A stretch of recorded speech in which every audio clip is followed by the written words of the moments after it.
I sat there, my eyes focused on the reflection of the wine glass in front of me. The smooth red liquid swirled gently, the light from the chandelier above catching it just right, turning it into a deep ruby hue. The room was quiet, almost too quiet.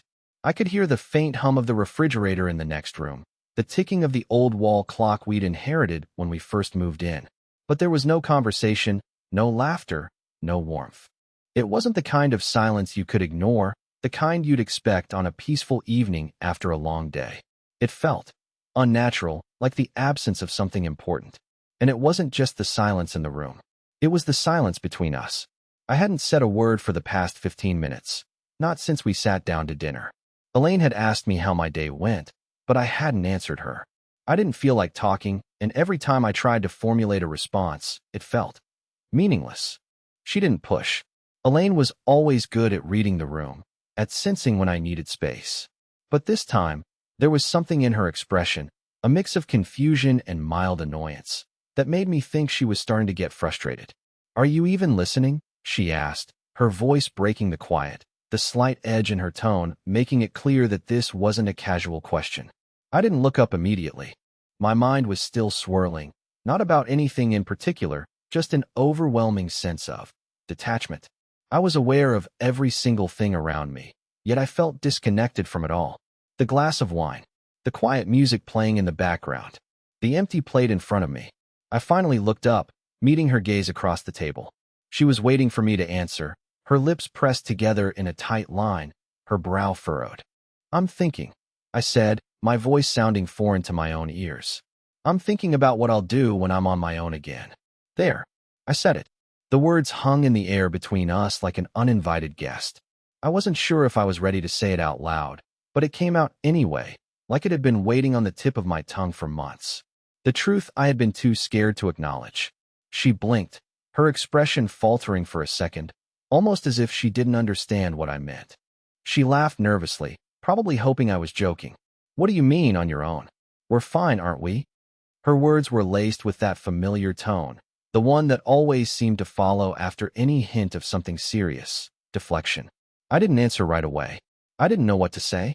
Instead, I just leaned back in my chair and took a slow sip of wine, letting the taste linger on my tongue. "I mean it," I said finally, my voice steady. "I've been thinking about it a lot lately. About what it would be like to walk away from everything." Elaine's smile dropped, and for the first time in a long time, I saw something I hadn't expected: fear. It wasn't the kind of fear you'd expect in a dramatic moment, more of a quiet realization that something was shifting, something she couldn't control. She tried to cover it up, tried to laugh again, but this time it didn't reach her eyes. "Thomas, you're just tired. You're overthinking, as usual." "I'm sure it's nothing." But I wasn't overthinking. I was realizing something, a deep, unsettling truth. We had been living in a bubble for so long, a bubble that I had convinced myself was safe. But bubbles always burst, and I couldn't pretend anymore. The silence fell between us again, but this time it wasn't empty. It was thick, suffocating, like the calm before a storm. The dinner dragged on in awkward silence, the kind that fills the room with a heaviness you can almost touch. I could feel her eyes on me, her gaze full of confusion, maybe even worry, but I couldn't bring myself to meet her eyes again. I was still lost in my own thoughts, but something had shifted in me. I couldn't stop the whirlwind of realizations that kept rushing through my mind. I wasn't just dissatisfied. I wasn't just tired of the routine. No, it was deeper than that. I could feel the cracks forming, tiny at first, barely noticeable, but now, with every passing moment, they were widening. The facade I had been wearing for so long, the good husband, the loyal partner, the man who tried to make everything work, was slipping away. And I knew Elaine had started to sense it too. She cleared her throat, trying to break the silence with a forced cheerfulness. "Maybe you need a vacation," she said. "You've been working too much. I'll help you plan a trip. Just the two of us, like old times." I didn't respond immediately. She had always been the one to try and fix things, to throw a temporary solution at a problem that was so much deeper than either of us realized. It wasn't about a vacation. It wasn't about a change of scenery. It was about something fundamental, something I had been avoiding for far too long. "I don't think a vacation is going to solve anything," I finally said, my voice sounding sharper than I intended. I could feel the heat rising in my chest. She flinched slightly, and I noticed a flicker of unease in her eyes. She had always been the one to handle the emotional conversations, but this time, I wasn't backing down. Elaine bit her lip, clearly not expecting this reaction. She shifted uncomfortably in her chair, her fingers nervously tapping the edge of her wine glass. Thomas, what's going on? You're scaring me. What do you mean by all this? I met her gaze, finally allowing myself to look her in the eye. I'm saying I don't know who I am anymore, I replied. I'm not the man I used to be, and I don't know if I can keep pretending that everything is fine. Can't you see it? We're just existing. The words hung in the air like a confession, and for a moment, neither of us said anything. The weight of what I had just admitted settled heavily between us. I had never said anything like this before. I had never questioned our life, our marriage, out loud. But the truth was, I couldn't ignore it anymore. Elaine's face faltered. Her usual composure, the one that always made her seem so untouchable, cracked for just a moment. But she quickly regained her control. What are you saying, Thomas? She asked, her voice trembling slightly. That you want to leave? After everything? I took a deep breath, the words escaping before I could stop them. I don't know, I admitted quietly. I think I need to find out what's left for me if I don't have you. If I don't have this life we've built. The silence that followed felt suffocating. Elaine didn't speak right away. She just stared at me, her eyes wide, her breath shallow. She didn't know how to process what I had said, and frankly, neither did I. It was like I had opened a door to something neither of us was prepared for. I stood up from the table abruptly, the chair scraping against the floor. I needed space. I needed air. I couldn't stay there any longer, staring at the woman who had been the center of my life for years, but now seemed so distant, so foreign. I needed to step away, even if it was just for a moment, to clear my head. I'll be in the other room, I said, my voice distant, almost mechanical. Elaine didn't protest, but I could feel the weight of her stare on my back as I walked away. The door to the living room slammed shut behind me, and I leaned against it, my chest tight with emotion. What had I just done? I couldn't stop asking myself that question. Had I really just put everything on the line? Had I just acknowledged the truth I had been avoiding for so long? I ran my hands through my hair, trying to steady myself. I could hear Elaine moving around in the kitchen, but I couldn't bring myself to go back. Not yet. I needed time. Time to think, time to process.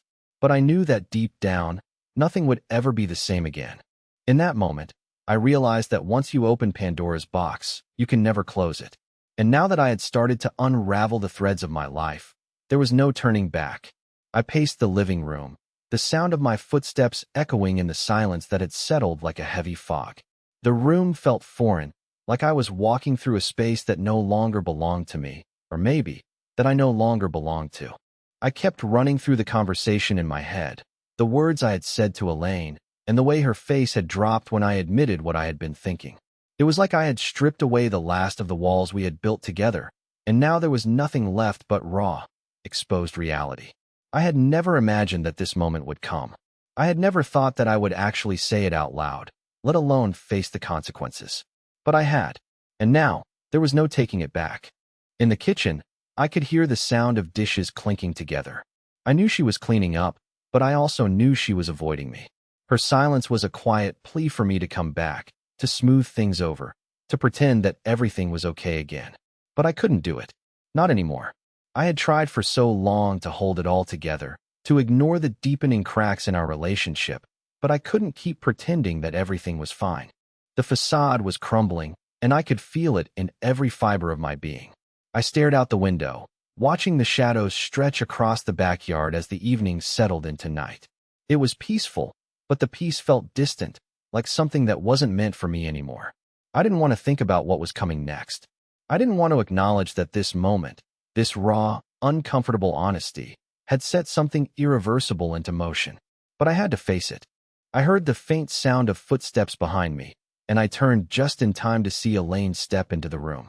She didn't say anything at first, just stood there, her arms crossed in front of her as she watched me. Her eyes were dark, tired, like she hadn't slept in days, even though I knew she had. She was trying to hold it together too, but I could see the cracks in her composure, just like I had seen them in myself. Thomas, she said softly, her voice shaky. What are we doing here? Why did you say that? Why now? I couldn't answer her right away. What could I say? That I had been thinking about it for months? That I had been drowning in the monotony of our life, suffocated by the constant pressure to keep everything perfect, to play the role of the loving husband, the responsible partner? It wasn't that I didn't love her. I did, in my own way. But somewhere along the way, I had lost myself. And now that I was finally facing the truth, I didn't know if I could keep going the way we had been. I don't know. I muttered finally, my voice low. I think I've been holding on to something that isn't real anymore. I feel like I've been living in a dream, and now I'm awake. And I don't know how to keep pretending. Elaine's face softened, the anger and confusion melting away into something else, something closer to hurt. She uncrossed her arms, her posture shifting as though she were trying to approach me, but unsure whether she should. You've been distant, she said quietly. You've been pulling away for a while now. But I didn't think it was this bad. I thought we could fix it. I thought we could talk about it. I shook my head. It's not something we can fix, Elaine. Not anymore. I don't even know who I am anymore. The words tasted bitter in my mouth, but they were the truth. The raw, uncomfortable truth that had been eating away at me for far too long. She looked down at the floor for a moment, clearly struggling with everything I had said. I could see her fists clenching at her sides, her breath shallow. Is this it then? She asked quietly, her voice barely above a whisper. Are you really done? I didn't answer right away. The weight of her question hung in the air, thick with uncertainty. It wasn't that simple. It wasn't just about walking away. There was so much more at stake. The years we had spent together, the life we had built, the dreams we had shared. But at the same time, it was becoming increasingly clear to me that I couldn't keep living a lie. I don't know. I replied, my voice heavy with regret. But I need to find out. I need to understand what comes next for me, whether it's with you or without you. The silence between us stretched out again, longer this time, as we both tried to come to terms with the truth that had been laid bare. I could see the tears welling in her eyes, but she didn't let them fall. She swallowed hard, trying to keep her composure, but I could see the hurt in her eyes, the confusion, and the desperation to hold on to something that was slipping away. And in that moment, I realized just how fragile everything was. How easily everything could fall apart when you stop paying attention, when you stop being honest with yourself. We had let so much slide for so long, and now, the weight of all that unspoken truth was crashing down on us both. Elaine took a shaky breath, her voice breaking as she spoke again. I never thought this would happen, Thomas. I never thought we'd get here. I didn't know how to respond. I didn't know if there was anything I could say to make it better. The truth was, I had already made up my mind, and I was already walking down a path I couldn't turn back from. But even as I stood there, facing her, I couldn't help but feel a deep sense of loss. Not just for our relationship, but for the person I used to be, the person I had lost along the way. I watched Elaine standing there, her shoulders slumped as if she were carrying the weight of the entire conversation on her back. The atmosphere in the room had shifted completely, the air thick with unsaid words and unexpressed feelings. I had always prided myself on being a man of action, someone who could make decisions, who could handle tough situations without flinching. But right now, I felt like I was standing at the edge of a cliff, staring into the abyss, unsure if I should take the leap or turn back. Elaine's silence was louder than any argument could have been. It was a silence that filled every corner of the room, suffocating me with its weight. She didn't look at me anymore. Instead, she seemed to be looking past me, like she was trying to process everything I had said, trying to find a way to make sense of it. I thought we were past this, she said finally, her voice trembling. I thought we were solid. But now you're telling me you want out? I wanted to speak, to tell her I didn't want to hurt her, that I wasn't leaving because I didn't care. But the words didn't come. What could I say? The truth was that I had stopped being sure of what I wanted a long time ago. I had stopped fighting for us a long time ago. I had been going through the motions, playing my part as a good husband, a good provider. But deep down, I had known something was missing, something I couldn't quite name. I never wanted to hurt you, Elaine, I said, my voice low. But I can't keep living like this. I'm not sure who I am anymore, or what this life really means anymore. And I can't keep pretending that everything is fine when it's not. Elaine let out a shaky breath, her eyes welling with tears. So what do we do now? She whispered, almost to herself. Where do we go from here? I wanted to answer her. I wanted to give her the comfort she was desperately seeking, the reassurance that everything would be okay in the end. But I couldn't. I didn't have the answers. All I knew was that I was standing on the edge, and the path ahead was uncertain, dark, and daunting. But I also knew I couldn't keep clinging to something that was falling apart. I don't know, I replied, shaking my head slowly. But I can't stay here. I need space, Elaine. I need time to figure out what I really want. She nodded, though it was clear that the words had crushed her. She had always been the one to try and fix things, to make everything work. But this time, there was no quick solution, no way to patch up the cracks that had formed over the years. It felt like we were both standing on the edge of a precipice, and I wasn't sure if we would both fall, or if I would be the only one to take the plunge. She turned away from me then, walking towards the kitchen again, her steps slow and heavy. I could hear her wiping her eyes, trying to compose herself, but I knew she wasn't okay. How could she be? How could either of us be? For a moment, I thought about going after her, about trying to make it right, about apologizing for everything I had said. But then I remembered the feeling that had been growing inside me for months. The feeling that something had died within me, that I had outgrown whatever this was. And the more I thought about it, the more I realized that this wasn't about Elaine or our marriage. It was about me, about the person I had become and the person I was afraid I had lost. I stood there for a long time, not moving, not sure if I was waiting for her to come back to me, or if I was waiting for myself to come to some conclusion. The room felt colder now, like the temperature had dropped along with the shift in our relationship. It was as if the walls themselves knew that everything was changing, and they were just as unsure of the outcome as we were. Finally, after what seemed like an eternity, I heard her voice again, soft and hesitant. Thomas, are you really leaving? I closed my eyes for a moment, trying to summon the courage to answer her. I had spent so long avoiding the truth, running from it, hiding behind distractions. But now, there was no escaping it. I don't know, I said quietly, my voice barely above a whisper. But I can't keep living like this.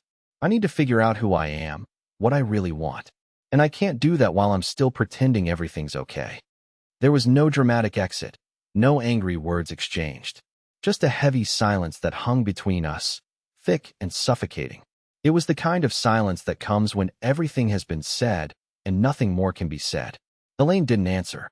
She just stood there, her back to me, her shoulders slumped, as if the weight of the world had settled on them. I took a deep breath, turned away from her, and walked toward the door. Each step felt like a betrayal. Each step felt like I was walking away from everything I had known. But as my hand touched the door handle, I knew that the hardest part was yet to come.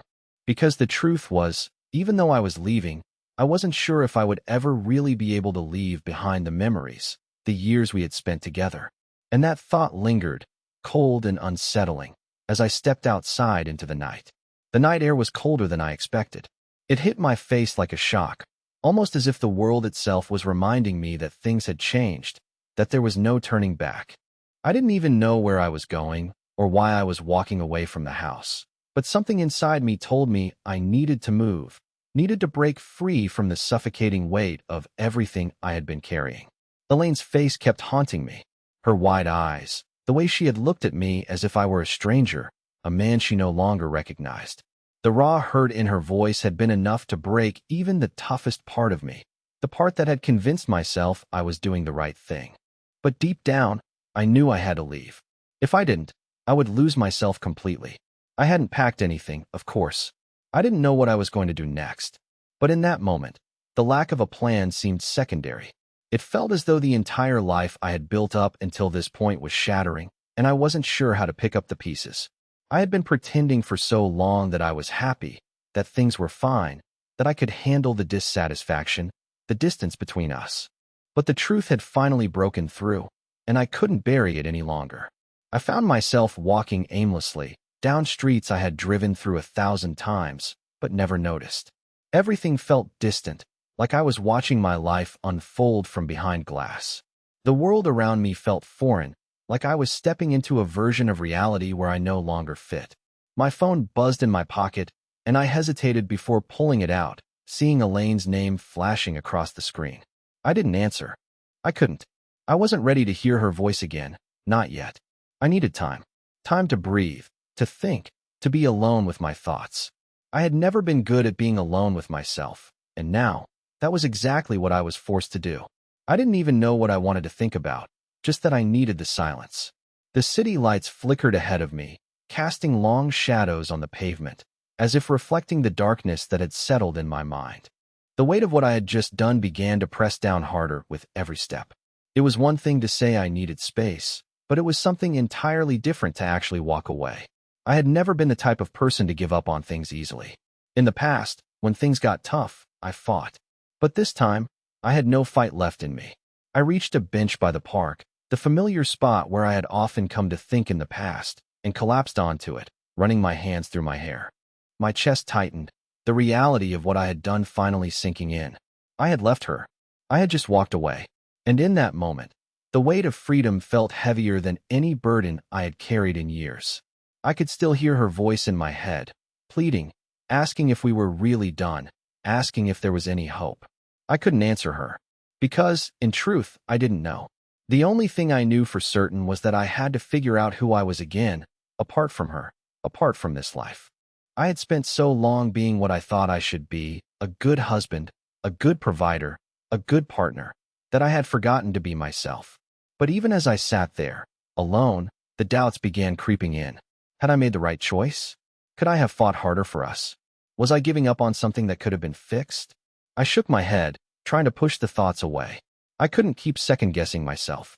I had made my decision, and now I had to live with it. The phone buzzed again. This time, it was a text from Elaine. "Please come home, Thomas. We need to talk." I stared at the message for a long time. The words, simple and pleading, filled me with guilt, but they also confirmed something that I already knew. She was holding on, still hoping that we could fix this. But I couldn't go back. Not now. Not when I wasn't sure what I even wanted anymore. I put the phone back in my pocket and stood up, my legs unsteady beneath me. The night seemed colder now, like the world was closing in. I walked away from the bench, away from the only life I had ever known. Each step felt like I was stepping further away from the person I used to be, and closer to the unknown. I didn't know where I was going. I didn't know what the future held. But for the first time in a long time, I felt like I had taken control of my own destiny. I had been walking for hours, not really caring about the time or where I was headed. The city lights blurred as I moved through streets I didn't recognize, my mind still reeling from the decision I had made. I should have been scared, but all I felt was numb. My heart was beating erratically, but it felt as if I was disconnected from it, as if I were watching someone else's life unfold. Everything that had once seemed so real, the house, the marriage, the routine, now felt like a distant memory, like a movie I had watched once but could no longer remember the plot of. As I walked past the familiar buildings, I noticed the details I had never paid attention to before. The old cafe on the corner with the faded sign, the cracked sidewalk where I used to walk with Elaine, the park bench where we had sat together just a few weeks ago, laughing at nothing in particular. It was all so strange now, so out of place. My phone buzzed again, but this time, I didn't even look at it. I knew it was her. Elaine's messages, her calls, the constant reach for reconciliation. I knew she was hurting, that she wanted answers, but I didn't have any. I had spent so many years trying to fit into a life that wasn't mine, trying to make everything work without ever stopping to ask myself if I was truly happy. The truth was, I didn't even know what happiness felt like anymore. But I was determined to find it, even if that meant stepping away from everything I knew. I found myself standing in front of a small, dimly lit bar, the kind of place that felt like it belonged to a different time. The neon sign above the door flickered faintly, casting a dull glow on the sidewalk. I had never been here before, but something about it felt right. I walked in without thinking, the door creaking as it swung open. The warmth of the room hit me immediately, and I made my way to the bar, sitting on one of the stools. The bartender, a man with graying hair and a weary smile, gave me a nod as I ordered a drink. I didn't know what I was doing. I didn't know why I was here. Maybe I was looking for distraction, for some temporary relief from the weight of my decisions. Maybe I was looking for an answer to the question I hadn't dared ask myself. What happens now? The drink arrived in front of me, and I took a long sip, the burn of the alcohol spreading through my chest. It was strange, sitting there, surrounded by strangers, as if I could somehow disappear into the background of their lives. I watched the people around me, their conversations loud and carefree, as if they didn't have a care in the world. They were all living in a world I didn't understand anymore. They were happy, or at least pretending to be, while I felt like I was slowly losing everything. A voice interrupted my thoughts, and I turned to find a woman sitting next to me, her eyes bright with curiosity. "You look like you've got a lot on your mind," she said, her voice light, almost teasing. "Care to talk about it?" I hesitated for a moment, unsure of what to say. I hadn't come here to talk to anyone, but there was something in her expression that made me feel like I could. Maybe I needed to talk, after all. Maybe that's what I had been avoiding, the need to confront everything I had been running from. "It's complicated," I finally said, my voice sounding more tired than I had intended. "I just walked away from my life, from my marriage, from everything I thought I knew." The woman's eyes softened, and she leaned back in her chair, giving me some space. "That sounds like a big decision. What's going on?" I swallowed, unsure of how to explain it all. "I've been living in a lie for so long," I admitted, my voice barely a whisper. "Pretending to be something I'm not. Pretending that everything's fine when it's not. And now I've realized that I can't keep doing that anymore. But I don't know what comes next." The woman studied me for a moment, as if weighing my words. Then she smiled softly, almost sympathetically. "You know," she said, her voice warm, "sometimes the hardest part is taking that first step away from what you've known. But it's the only way you'll ever figure out who you really are." Her words hit me harder than I expected. It was as if she had been speaking directly to the part of me I had been avoiding, the part that wanted to know what it felt like to be free, to be truly alive again. But the fear was still there, deep in the pit of my stomach. What if I was making a mistake? What if the life I had left behind was the only thing that had ever really mattered? I didn't answer her right away. Instead, I finished my drink and set the glass down on the counter. The weight of the silence between us grew heavier, but it wasn't uncomfortable. It was the kind of silence that felt like a decision was hanging in the air, waiting to be made. And I knew, deep down, that the decision was mine. It always had been. I stood up, leaving a few bills on the counter to cover the drink. The woman gave me a small nod, as if she understood that I had more to figure out. As I walked out of the bar and into the night, the cold air hitting me again, I felt something shift within me. It wasn't clarity, not yet, but it was a step, the first step. And maybe, for the first time in years, it felt like I was heading in the right direction. The next few days passed in a haze. I didn't feel the need to rush back to the house, to face Elaine again. There was something freeing in that, but at the same time, it left me feeling hollow, like a part of me had been ripped out. I didn't know where I was going or what I was doing, but I kept moving, kept distancing myself from everything I had once known. The apartment I had found felt temporary, like a place I was just passing through. It wasn't home. It was just a space to fill the silence that had taken over my life. I spent most of my time walking around the city, trying to clear my head. I found myself drawn to places I had never noticed before. The quiet street corners, the little cafes that felt so different from the ones Elaine and I used to visit. It was like I was discovering a new world, one where I didn't have to be anyone else. I could just exist, anonymous, drifting between the crowds, unnoticed. But no matter where I went, the emptiness lingered. One evening, as I sat alone at a table in a small diner, I realized how much I missed the routine. The meals together, the quiet evenings on the couch, the little moments that had once meant so much. They felt distant now, like a dream that I could barely remember. I had wanted out of that life, but now, I wasn't so sure. The loneliness crept in when I wasn't paying attention. It was the kind of loneliness that comes from losing yourself, from realizing that the person you thought you were is no longer there. Elaine's calls came less frequently, and the texts stopped altogether.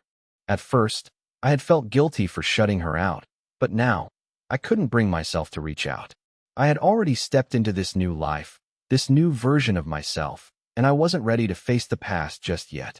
I had no idea if Elaine would ever forgive me, or if there was even anything left to salvage. The idea of trying to rebuild what we had felt like an impossible task. And yet, part of me longed for the comfort of what we once shared. That night, as I sat on the couch in my small apartment, I got a text. It was from her, short and to the point. "We need to talk."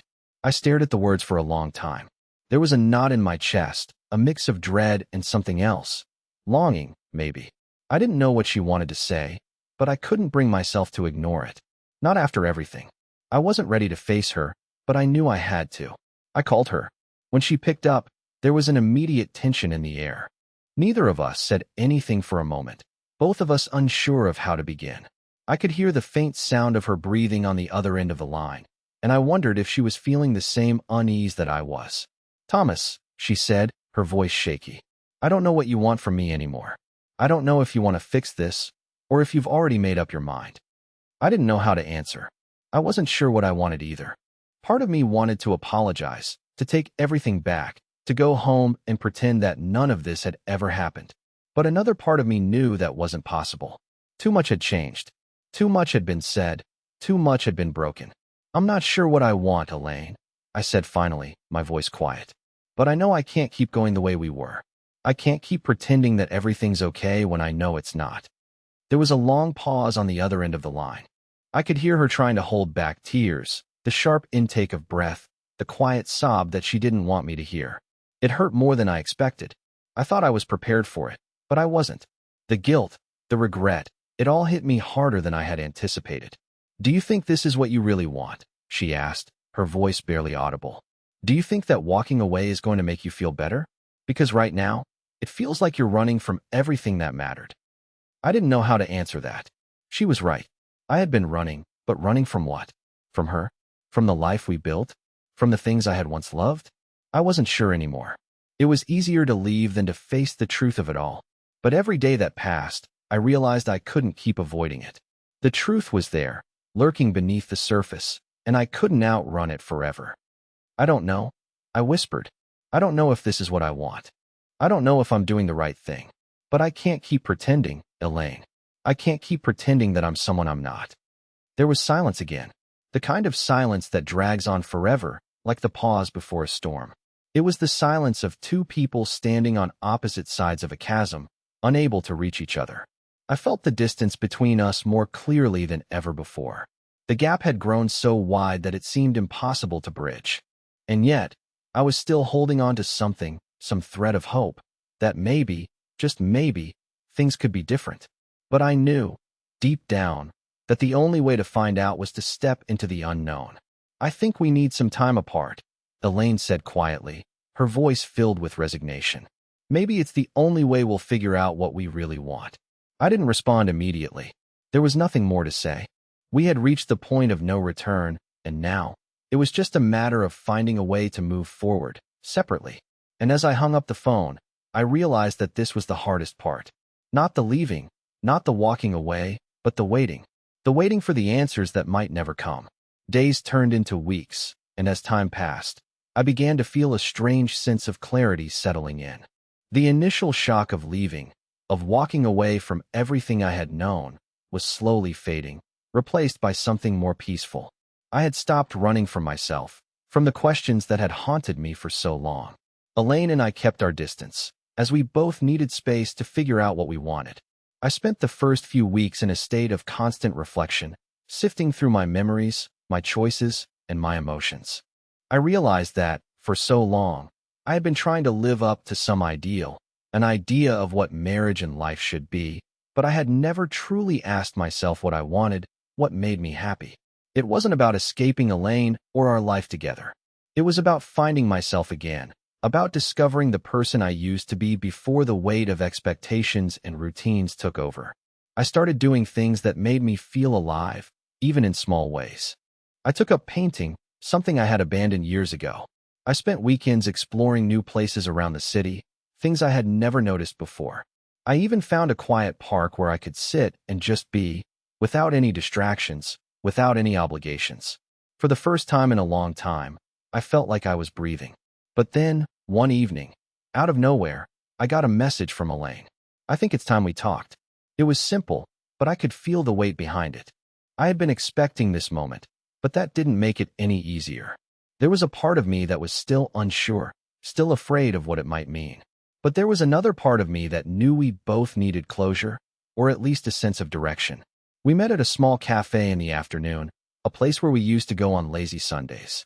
It felt like a lifetime ago, but as soon as I saw her walk in, I was flooded with familiar emotions. She looked different, not just physically, but emotionally too. There was a calmness about her that hadn't been there before. She sat down across from me, her eyes meeting mine, but there was no anger, no bitterness. Just the quiet understanding that we had both changed. She smiled, a soft, genuine smile that made my heart ache a little. "I've been thinking a lot," she said, taking a deep breath. "And I realized something. I don't need you to be someone you're not. I never did. I just needed you to be you, the person you were before we got lost in everything. And I think, for the first time, I'm starting to understand that I need to do the same. I need to find myself again too."